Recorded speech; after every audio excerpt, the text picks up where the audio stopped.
and today I want to make a video about breaking into freelancing.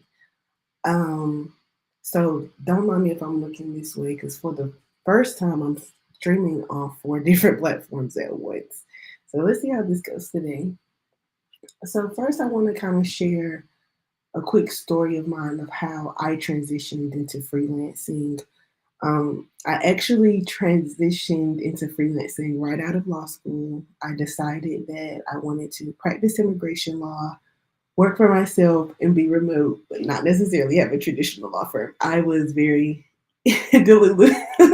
But here, I figured it out, and I'm so happy. I don't regret it at all. I'm so glad that I just stuck to um, my goals, whether I could articulate exactly how I wanted them to be executed or not. And so here I am today.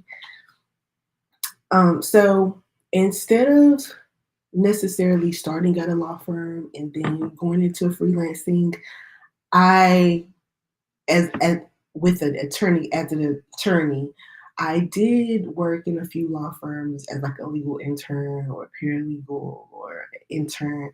So I kind of got the scope of how the culture would be, whether it's personal injury, immigration, whatever. But I kind of figured that I wanted something different.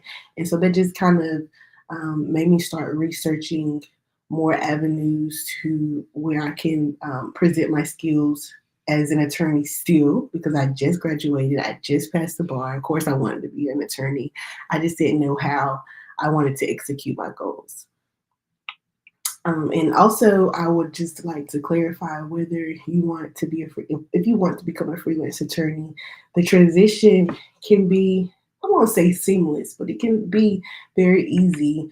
Whether you're transitioning out of law school, transitioning, it could be even easier if you're leaving a traditional law firm because you have that experience. You already know the things that you need, the tools that you need to be a capable and a zealous attorney to help represent your clients now, right? And so first, when one thing I want to discuss is the importance of having a freelancing mindset.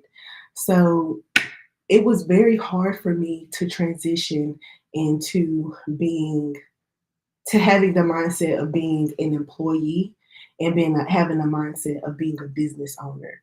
And that's one of the really biggest things because as a freelance attorney, you are a business owner. You're you have to manage your time accordingly. You're not necessarily having a set schedule sent to you every week, or someone telling you you need to only work on litigation or only work on transactional work. You could be doing both of those at the same time.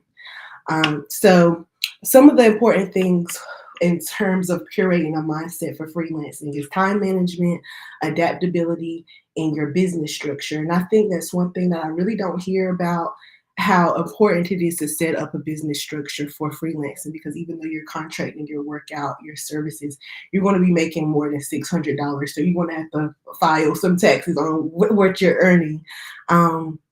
But even before you get there, I want you to be mindful of your business and your brand.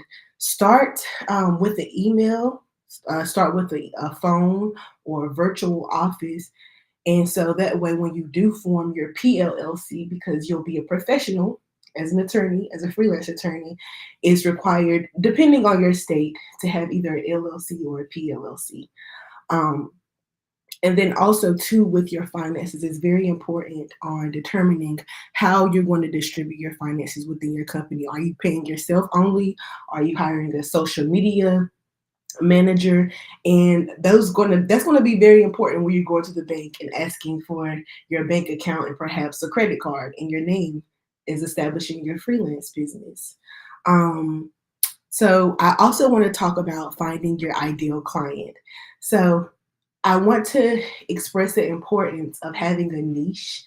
And I say that because you want to really just hone in and be intentional about the skills that you're gaining, especially if you're uh, practicing right out of law school, or maybe if you want to transition to another practice from doing your transitional work or your traditional work. I'm sorry.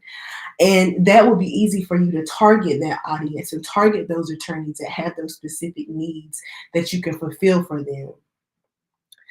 So I just wanted to start out with a very quick live. I'll be going live Monday, Wednesday, Thursday, Friday, and Sunday, doing a small little series for you guys. I just wanted to try out how it is going live on 4 different platforms at the same time. And it's really not that bad. And just have a quick intro of how you can start finding your first client as a freelance attorney. So if you want to know any more information about being a freelance attorney, download our free e-guide on the first steps to becoming a freelance attorney, or you can book a free consultation with me and I can personally help you on uh, encourage you and help you implement the steps needed to start your freelance journey. Guys, have a great night. Bye bye.